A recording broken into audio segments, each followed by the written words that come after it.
Baik, Assalamualaikum warahmatullahi wabarakatuh. Perkenalkan nama saya Ahmad Irsyad Alauddin, NRP 0320040007 dari Politeknik Perkapalan Negeri Surabaya. Jadi di sini saya akan menjelaskan tentang manajemen kalangan. Dan di dalam manajemen kalangan ini tentunya ada perencanaan tata letak layout. Oke, next. Perencanaan tata letak. Di sini ada pengertian tata letak atau yang biasa disebut dengan layout. Dalam referensi yang saya gunakan dari Ahyari A196, pengaturan serta penempatan alat-alat manusia maupun fungsi-fungsi lainnya dalam kegiatan produksi dengan tujuan untuk memperoleh penggunaan ruangan yang efisien dan aliran proses yang optimal. Sedangkan menurut Ansori 1996, layout adalah pengaturan semua fasilitas produk guna memperlancar proses produksi yang efektif dan efisien. Next. Lalu di sini ada tujuan perencanaan tata letak. Untuk tujuan utama yang ingin dicapai dalam perencanaan tata letak industri kalangan pada dasarnya adalah meminimumkan biaya atau meningkatkan efisiensi dalam pengaturan skala fasilitas produksi dan areal kerja. Secara spesifik, tata letak galangan yang baik akan dapat memberikan manfaat dalam sistem produksi yaitu sebagai berikut. Yang pertama, meningkatkan jumlah produksi. Kedua, mengurangi waktu tunggu. Ketiga, mengurangi proses pemindahan bahan. Yang keempat, penghematan penggunaan ruangan. Yang kelima, efisiensi penggunaan fasilitas. Yang keenam, mempersingkat waktu proses. Yang ketujuh, kepuasan dan keselamatan. Yang kedelapan, fleksibilitas. Yang kesembilan, pemeliharaan dan perawatan. Oke, next. Lalu tentunya ada efektivitas dari penggunaan tata letak suatu kegiatan produksi. Dipengaruhi oleh beberapa faktor.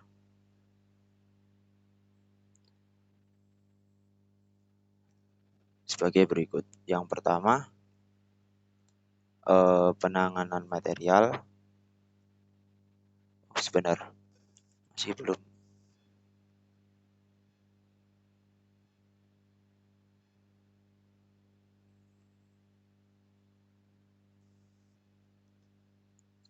Penanganan material, perencanaan tata letak harus memperhatikan gerakan dari material atau manusia yang bekerja. Gerakan material akan berdampak pada biaya penanganan material. Biasanya mempunyai pengaruh yang cukup signifikan bagi biaya produksi. Lalu yang kedua ada utilisasi ruang. Utilisasi ruang dan energi merupakan salah satu faktor yang diperhatikan dalam perencanaan tata letak. Perkembangan teknologi memungkinkan penataan mesin-mesin tidak dalam arah horizontal, berada dalam satu lantai, melainkan dapat ke arah vertikal. Oke, next.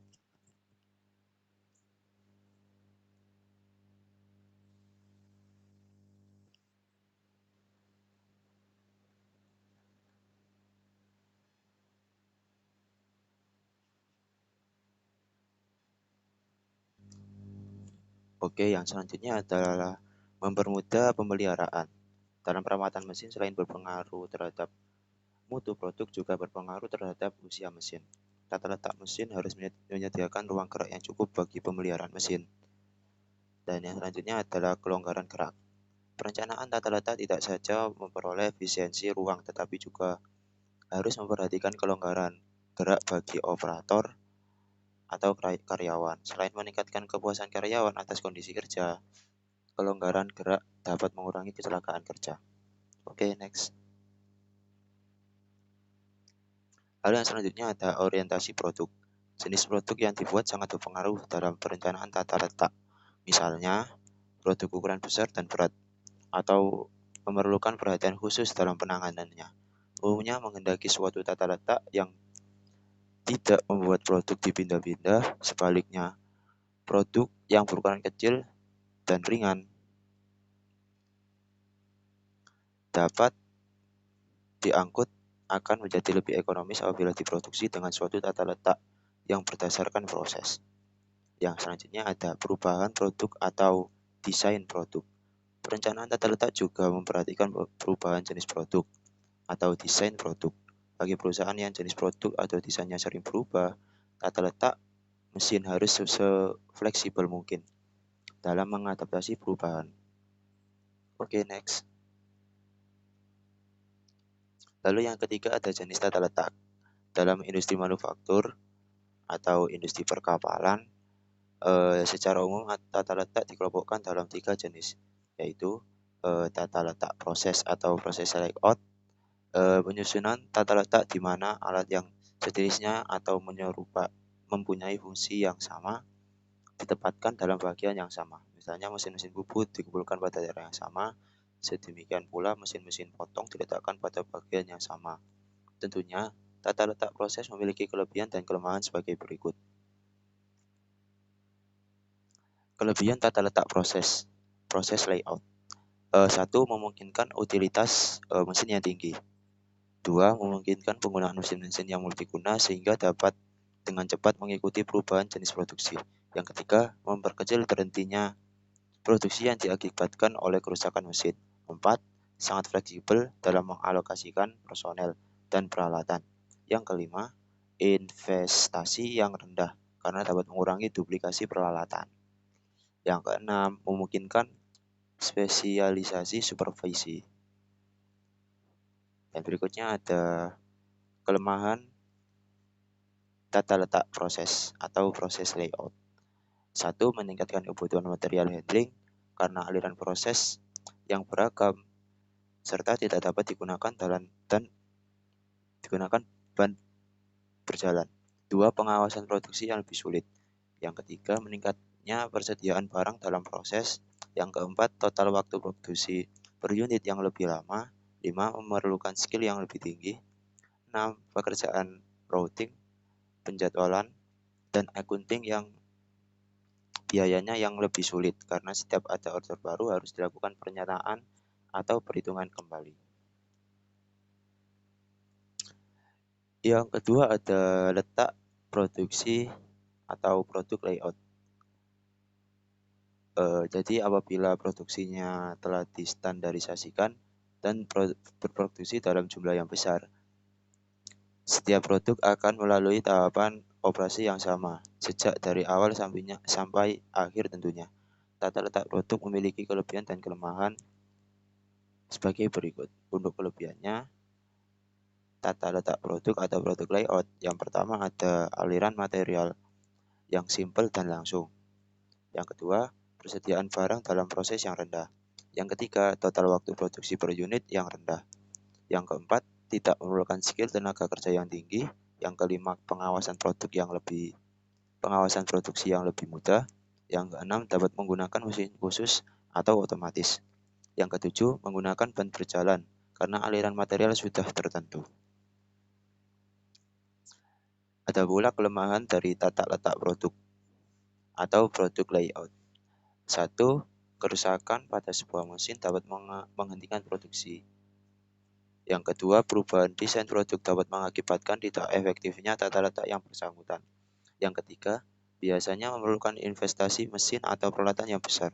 Yang keempat, karena sifat pekerjaannya yang monoton dapat mengakibatkan kebosanan.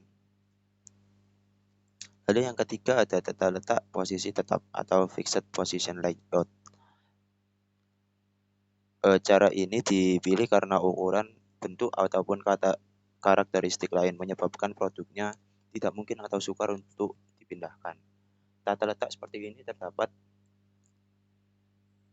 pada pembuatan kapal laut, pesawat terbang, lokomotif, atau proyek-proyek konstruksi yang tentunya tata letak posisi tetap memiliki kelebihan dan kelemahan sebagai berikut. Yang pertama, kelebihan tata letak posisi tetap atau fixed position layout. 1. Berkurangnya gerakan material. 2. Adanya kesempatan untuk melakukan perkayaan tugas. 3. Sangat fleksibel dalam mengakomodasi perubahan dalam desain produk, bauran produk maupun volume produksi. Yang keempat, dapat memberikan kebanggaan pada pekerja karena dapat menyelesaikan seluruh pekerjaan. Adapun kelemahan dari tata letak posisi tetap atau fixed position layout, yang pertama ada gerakan personal dan peralatan yang tinggi. 2. Dapat terjadi duplikasi mesin dan peralatan. Yang ketiga, memerlukan tenaga kerja yang berketerampilan tinggi. 4. Biasanya memerlukan ruang yang besar serta persediaan barang yang dalam proses yang tinggi memerlukan koordinasi dan penjadwalan produksi.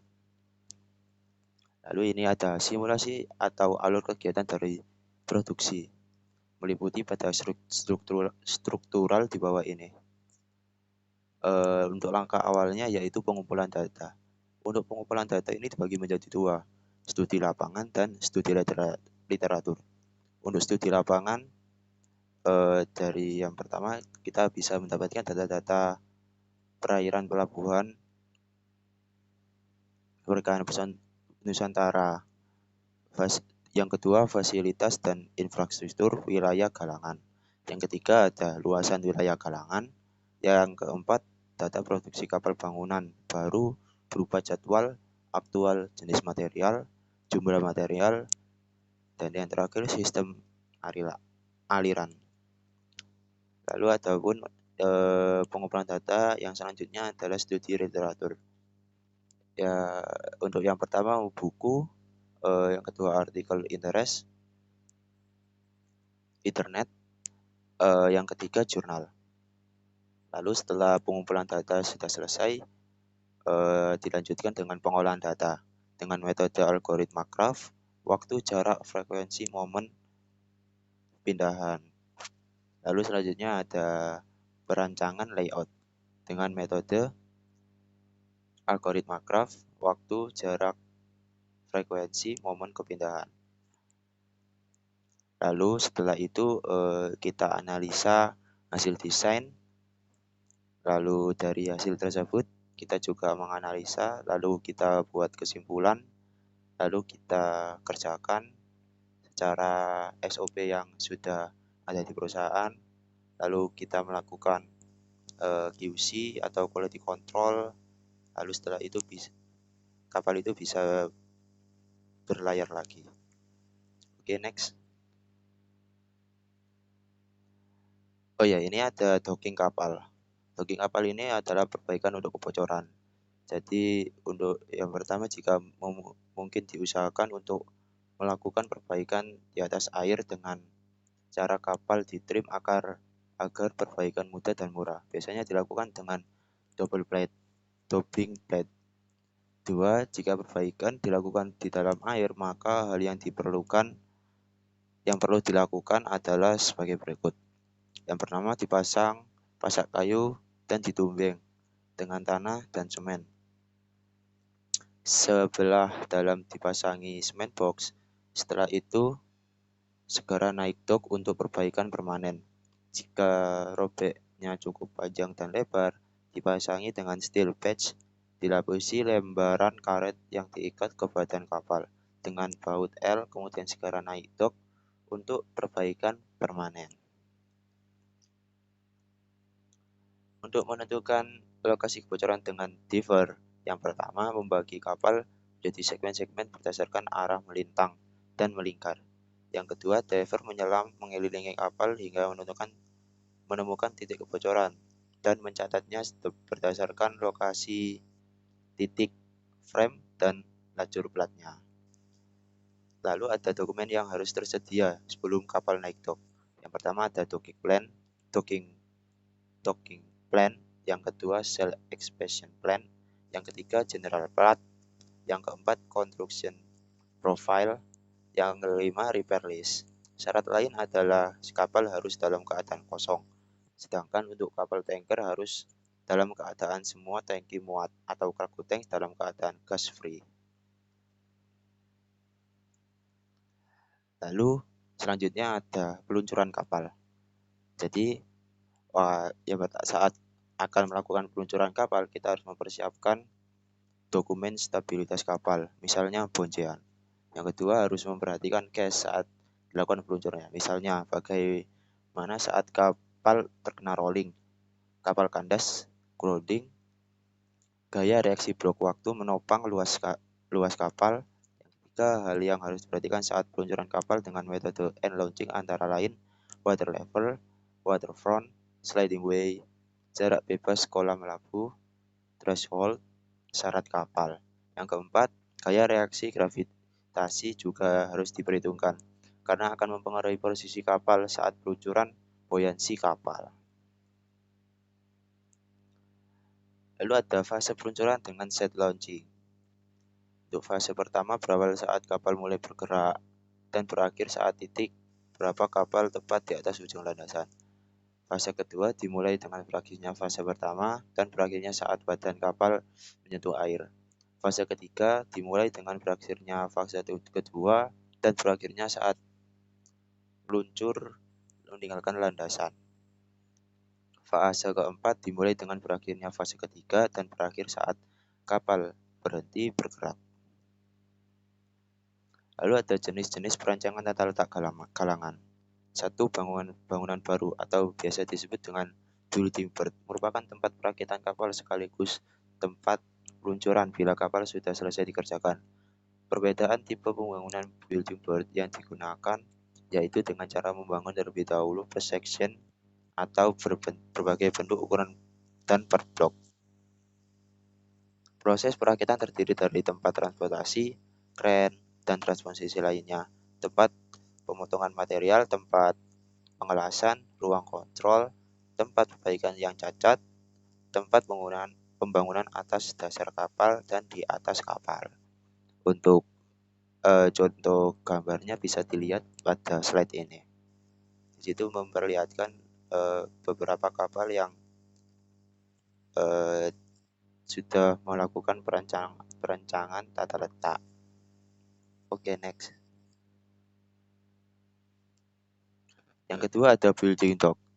Building dock sendiri adalah pekerjaan proses pembangunan kapal baru meliputi pekerjaan desain kapal, pemasangan gating awal, pemasangan plat 458 lambung, instalasi peralatan, pengecekan oleh quality control, berbagai macam tes fungsi hingga pelaksanaan survei, penerimaan kelas kapal oleh Badan Klasifikasi Kapal atau yang biasa disebut BKI yang telah ditunjukkan. Oke, next. Dock tarik atau slipway adalah fasilitas pengedokan kapal dengan cara mendudukkan kapal di atas kereta yang disebut troli dan menarik kapal tersebut hingga permukaan air dengan derek dan tali baja melalui suatu rel yang menjorok masuk ke dalam perairan dengan kecondongan tertentu sampai ke tepi perairan yang tidak terganggu oleh pasang surut dari air laut. Untuk contoh dock tarik atau slipway ini bisa dilihat pada gambar pada slide di sini. Itu ada web rope menuju mesin derek, ada tonggak dengan rol, kereta, rel, mesin derek atau katrol. Oke, next. Yang keempat ada dock kolam atau dock gali atau biasa disebut dengan graphic dock. Graphic dock yang sering disebut dock kolam atau dock gali adalah suatu bangunan dock berbentuk kolam yang terletak di tepi laut atau sungai, mempunyai dinding yang kokoh seperti kolam. Untuk contohnya bisa dilihat pada gambar di bawah ini. Jadi seperti itu. Oke, next. Oke, mungkin itu saja yang bisa saya paparkan untuk manajemen galangan bab perencanaan tata letak atau layout sendiri. Oke, mungkin itu saja dari saya. Bila ada salah kata mohon dimaafkan. Wassalamualaikum warahmatullahi wabarakatuh.